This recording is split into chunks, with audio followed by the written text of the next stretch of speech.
human beings as a species, all human beings, with some exceptions, have certainly been making war for a long time in all cultures, meaning in all minds, because a culture is just a reflection of the mind, the individual mind. And the individual mind is just a reflection of the cultural mind. So you are here tonight because you are interested in peace in your own mind. You are not waiting for them, whoever they may be, to make peace. You are interested in peace in your own mind. And this is very good news, because the biggest wars that have been fought in trying to get them, whoever they may be, to get it together so that you can live in peace. And when you stop waiting for them and you instead shift your attention to your own mind, and you recognize the tendency to war in that, the tendency to fascism in that, the tendency to hatred, the tendency to grudge and revenge and holding on, and you recognize the suffering that those tendencies continue to deliver. And somehow, in the face of that, you notice that you want peace. You notice that you are sick and tired, fed up with the war. And maybe some kind of conscious prayer or plea for help, for understanding, for deliverance, for grace is made. Maybe it's not conscious. Maybe grace, deliverance comes to get you, knocks on your door, and says, you have a chance to be at peace. And in your willingness to take that chance, to accept that invitation to be at peace, then you have an opportunity to share this peace everywhere. I truly don't know if what we have experienced in the 20th century in terms of war will continue into the 21st. But I certainly know it will, unless each one of us in this room takes responsibility for peace within one's own self. Not waiting for someone else to get it, to change. Not waiting for someone else to forgive you so you can forgive them. Not waiting for someone else to say, I'm sorry to you so that you can forgive them. Not waiting, not postponing, but recognizing that the war, to whatever degree a war is going on within your own mind, is based on one thing, and that's the firm belief that has been supported and conditioned through endless aeons that you are a separate entity, that you are something separate from the totality, that you are something separate from me, or your parent, or your child, or your lover, or your enemy. That you are something.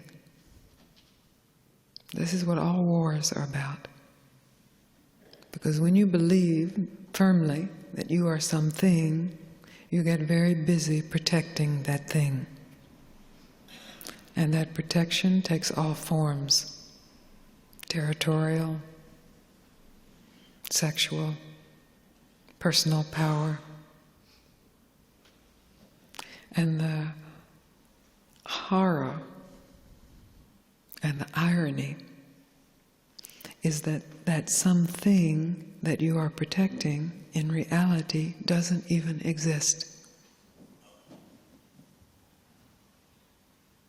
Who you think you are doesn't even exist. It's a thought. And as a thought, it has huge power.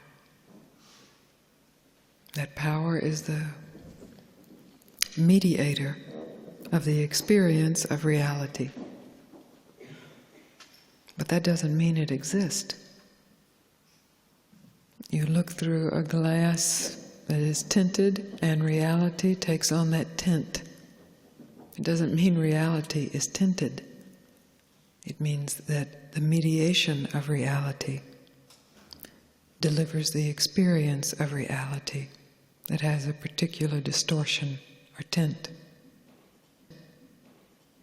And the distortion that people fight for, go to war for, is the distortion that I, this individual, this experience, this collection of experiences, of history, of thoughts, of concepts, of talents, of successes, of failures, that I am separate from consciousness.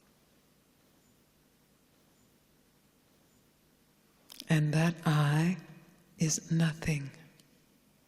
It does not exist. It's a story made up.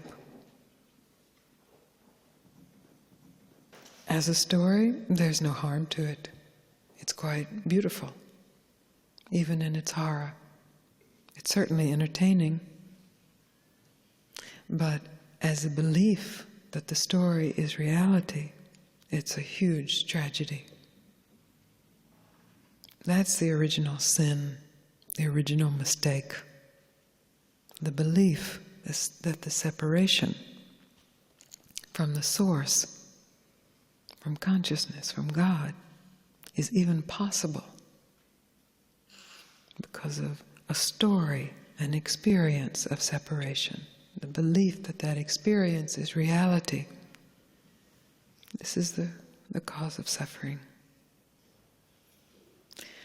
So what will be the result of this human experiment and this opportunity that ordinary humans have now, that was only granted the most extraordinary humans in the past, but now ordinary humans like you and me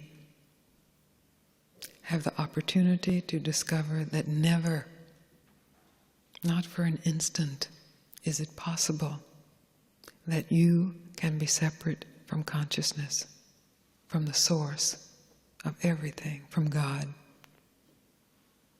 And to discover that directly is to then broadcast that with every breath you take, with every step you take, whether you speak or never speak again, is secondary to that broadcasting. Then we will see which way this human experiment goes.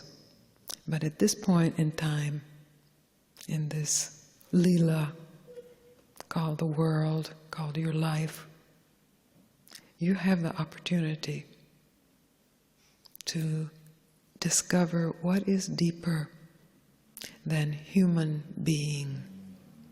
What is before human being, not to mention female human being, or male human being, or Australian human being, or American human being, or Yugoslavian human being. What is before that? That beingness that we have assumed is simply tacked on to human. is actually the source of human, is the source of plant being, animal being, sentient being and insentient being, beingness. And that beingness is alive with intelligence and presence. And it wants to know itself. It has come to know itself in you, so that it can know itself everywhere.